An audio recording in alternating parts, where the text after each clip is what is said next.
धनंजय मुंडे यांच्या विरोधात परळीमध्ये शरद पवारांच्या राष्ट्रवादीकडून मराठा कार्ड खेळलं जाण्याची शक्यता आहे। कारण बीड जिल्ह्यातील काँग्रेसचे जिल्हाध्यक्ष राजेसाहेब देशमुख यांनी शरद पवारांची भेट घेतली आणि त्यामुळे बीडच्या आगामी लढतीची चाहूल लागली आहे। बघूया त्याबद्दलचा रिपोर्ट।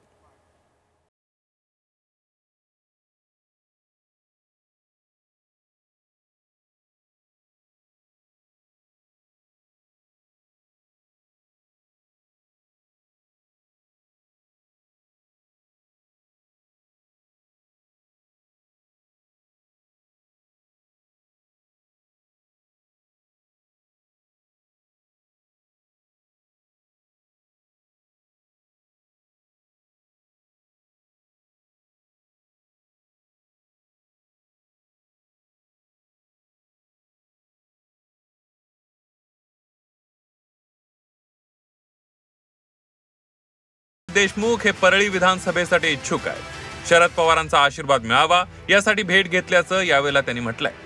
महाविकास आघाडीकडून परळी विधानसभेसाठी प्रबळ दावेदार असल्याचं त्यांनी म्हटलंय आणि त्यामुळे धनंजय मुंडेंच्या विरोधात परळीमध्ये शरद पवार मराठा कार्ड खेळणार असल्याची शक्यता वर्तवली जाते आहे। हा मतदारसंघ तसा काँग्रेस नाही मागितलेला आहे।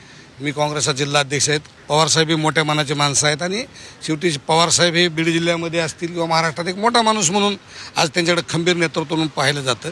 त्यामुळे आम्ही त्यांच्या नेहमीच संपर्कात असतो। तर ते आज साहेबांनी योगायोगानं त्यांनी वेळ दिला मला सकाळी 9 वाजता आणि मग मतदारसंघावर व्यवस्थित चर्चा झाली।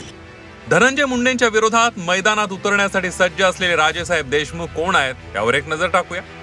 काँग्रेसचे बीड जिल्हाध्यक्ष आहेत, 3 टर्मचे झेडपी सदस्य आहेत, पंचायत समितीचे माजी सभापती आहेत, अंबाजोगाई आणि परळी तालुक्यात मोठा जनसंपर्क आहे। लोकसभा निवडणुकीत बीड मतदारसंघात मराठा विरुद्ध ओबीसी असा सामना रंगल्याचं पाहिलं होतं। याची कबुली शरद पवार गटाचे खासदार बजरंग सोनावणे यांनी दिली होती।